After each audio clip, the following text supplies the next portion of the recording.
अगर हम लोगों को पता हो कि 3 इंच या किसी भी डाई का पाइप है, उसका शेड्यूल 40 है या फिर 80 है, 60 है, तो हम लोग उसकी थिकनेस कैसे निकालेंगे।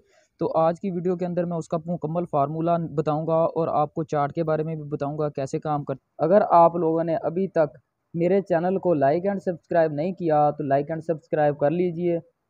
तो दोस्तों, जैसा कि आप लोगों को मालूम है कि जो भी चार्ट हमारे सामने आता है उसके ऊपर से हम लोग देखते हैं कि 80 शेड्यूल का पैप है, 40 शेड्यूल का पैप है या 5 शेड्यूल, 10 शेड्यूल का पैप है। तो हम लोग इसकी थिकनेस किस तरीके से निकालेंगे, तो हम लोग चार्ट को निकालते हैं। लेकिन जो चार्ट बना है ये भी किसी फार्मूले के तहत ही बना है।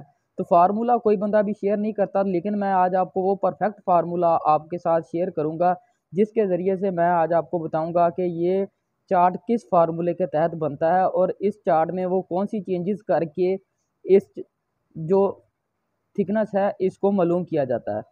तो चलिए, मैं आज सबसे पहले किसी भी पाइप की हम लोग थिकनेस मालूम करेंगे तो हमें सबसे पहले उसके शेड्यूल का पता होना चाहिए कि ये 40 का है, 80 का है। तो 40 शेड्यूल का पैप है, तो इसका जो फार्मूला है, सबसे पहले फार्मूला आपको बता देता हूँ। रूट इनटू या बोले तो bracket schedule multiply by dia. Dia जो हम लोग लेंगे वो इंचेस के अंदर लेंगे और डिवाइड कितने पे करेंगे, 2 के ऊपर, तकसीम 2 डिवाइडेड 2। फॉर एग्जांपल हमारे पास, मैं अभी इसको आपको बताता हूँ। फॉर एग्जांपल हमारे पास 40 शेड्यूल का पाइप है और उसका डाया है 3 इंच। तो हम लोग उसकी थिकनेस किस तरीके से मालूम करेंगे। तो हम लोग क्या करेंगे, सबसे पहले रूट लेंगे, रूट लेने के बाद ब्रैकेट लगाएंगे और 40 को मल्टीप्लाई करेंगे 3 इंच के साथ और ब्रैकेट को क्लोज करेंगे और 2 के ऊपर तकसीम कर देंगे। और जो हमारे पास आंसर आएगा वो कितना आएगा, 5.47। तो जैसे कि मैं अभी कैलकुलेटर के ऊपर आपको करके दिखाता हूँ, इधर से नहीं, आपको जैसा पता है कि मैं प्रैक्टिकली भी बताता हूँ और उसको शो करके भी दिखाता हूँ। तो इसलिए मैं बोलता रहता हूँ कि चैनल को सब्सक्राइब कर दें, अच्छी सी अच्छी वीडियो आपके हाथ से ना निकल जाए। तो चलिए मैं कैलकुलेटर के ऊपर करके दिखाता हूँ। तो कैलकुलेटर के ऊपर हम लोग आ गए हैं, तो क्या करेंगे, सबसे पहले रूट ले लेंगे और शेड्यूल है हमारा 40 को हम मल्टीप्लाई कर देंगे 3 के साथ। 3 इंच क्या है, डाया, और ये ब्रैकेट दोनों साइड के ऊपर इनको क्लोज कर देंगे। सबसे पहले ब्रैकेट लगानी है हम लोगों ने और उसके बाद ही ब्रैकेट लगानी है और डिवाइड कर देना है 2 के साथ। और जो हमारे पास आंसर आया 5.47, तो ये हमारे पास इसका आंसर आ जाएगा। इस तरीके से हम लोग इस पाइप का जो है वो शेड्यूल निकाल लेंगे और शेड्यूल निकालने का यही तरीका है। अभी बाकी बात करें चार्ट के ऊपर, तो जैसा कि आपको चार्ट के ऊपर नज़र आ रहा है 5.49 आ रहा है। तो ये क्या करते हैं, 5.4 के बाद जो 7 है उसकी वैल्यू को थोड़ा बहुत चेंज कर देते हैं, 9 कर देते हैं, कोई 2 कर देता है, कोई 7 कर देता है। 5.4 जो एक्चुअल आंसर है वो 5.4 होता है। 9, 8 इसलिए करते हैं कि उनका फार्मूला सेम यही होता है, उससे एक्यूरेसी के ऊपर कोई डिफरेंस नहीं आता, लेकिन वो इसलिए इसको चेंज कर देते हैं कि ताकि हमारा चार्ट डिफरेंट रहे दूसरे की निस्बत।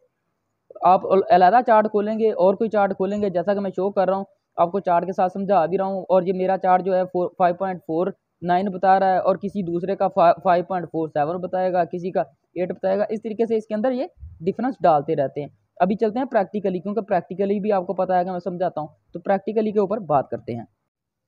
तो जो जैसा कि दोस्तों, ये हमारे पास 3 इंच बाई 3 इंच की टी है, इसका शेड्यूल 40 है और ये लिखा हुआ नज़र आ रहा है कि ये टी है एक 3 इंच की सेमलेस, और आगे लिखा हुआ है शेड्यूल 40 304 एल मटीरियल आ गया, और आगे ANI American National Standard Institute आ गया, और B16 कोड है और हीट नंबर वगैरह इसके ऊपर आ गया। और ये SS की टी थी, और ये दूसरी जो हमारे पास 40 शेड्यूल की टी है ये 3 इंच बाई 3 इंच की टी है, लेकिन दोनों हैं तो सेम ही। इनमें यही डिफरेंस है कि एक SS की है और एक CS की है। अगर हम लोगों ने फार्मूले के साथ जो 40 शेड्यूल की 3 इंच की टी है उसका जो साइज़ निकाला था वो हमारे पास साइज़ आ रहा था 5.47। और हम लोग इसको किधर से भी अगर हम लोग इसको चेक करेंगे, इधर से चेक करें या उधर से चेक करें, दोनों मटेरियल्स के, तो अगर हम लोग इसकी जो मेजरमेंट होती है ये आप देखें डाउन साइड के ऊपर लिखी होती है, और इसका जो शेड्यूल साइज़ है वो भी डाउन साइड के ऊपर ही लिखा होता है। तो अभी मैं इसका साइज़ लेके आपको दिखाऊंगा, चाहे हम लोग CS वाली का साइज़ लें या फिर दूसरी जो टी है हमारे पास ये वाली SS की, इसका भी दोनों का शेड्यूल दोनों मटेरियल का सेम ही रहेगा। शेड्यूल और थिकनेस मटेरियल के हिसाब से चेंज नहीं होता, ये डिफरेंस नहीं होता। तो चलिए अभी मैं इसकी थिकनेस लेता हूँ तो हमारा पास जवाब जो आ रहा था 5.47, तो वही आना चाहिए इसके ऊपर। तो चेक करते हैं इसका कितना आ रहा है। तो इसका जो साइज़ आ रहा है, वर्नियर लगाने का तरीकाकार भी आप इधर से गौर से देखें। इस तरीके से आपने वर्नियर लगाना है और इसको यहाँ से टाइट करना है, और टाइट करने के बाद ना वर्नियर को निकाल के एक दफ़ा दोबारा लगा के देखें, ताकि हम लोगों का डिफरेंस वगैरह इसके अंदर ना आए। तो मैं इसको इधर टाइट कर लेता हूँ। ये जिस तरीके से मैंने टाइट किया है, तो ये टाइट करके हम लोग निकालेंगे इसको थोड़ा सा बाहर। टाइट आपने फुल करना है इधर से, ताकि कोई डिफरेंस ना आए। ये निकाला हम लोगों ने। चलिए, ये तकरीबन सेट हो ही गया है, तो इसको भी टाइट कर लेते हैं यहाँ पे, ये। और ये निकाल के अभी दोबारा लगाएंगे और दोबारा लगा के देखेंगे कि ये सेट है। तो ये दोबारा लग गया, इसको दोबारा से हम लोग टाइट कर लेंगे, अच्छे तरीके से टाइट कर लेंगे। और जो इसका आंसर जो कितना आना चाहिए 5 पॉइंट कुछ, तो ये जो 0 पॉइंट है ये हमारा 5 पॉइंट से थोड़ा सा आगे ही जा रहा है। तो यानी कि 5.47 के करीब करीब ही बनेगा अगर हम लोग इसकी लीस्ट काउंट की वैल्यू लेंगे। अगर आपको 1 ईयर की लीस्ट काउंट की वैल्यू नहीं लेना आती तो मुझे ज़रूर बताइएगा, यानी कि पॉइंट में वैल्यू नहीं निकालनी आती तो मैं लीस्ट काउंट भी 1 ईयर का सिखा दूंगा। मिलते हैं नेक्स्ट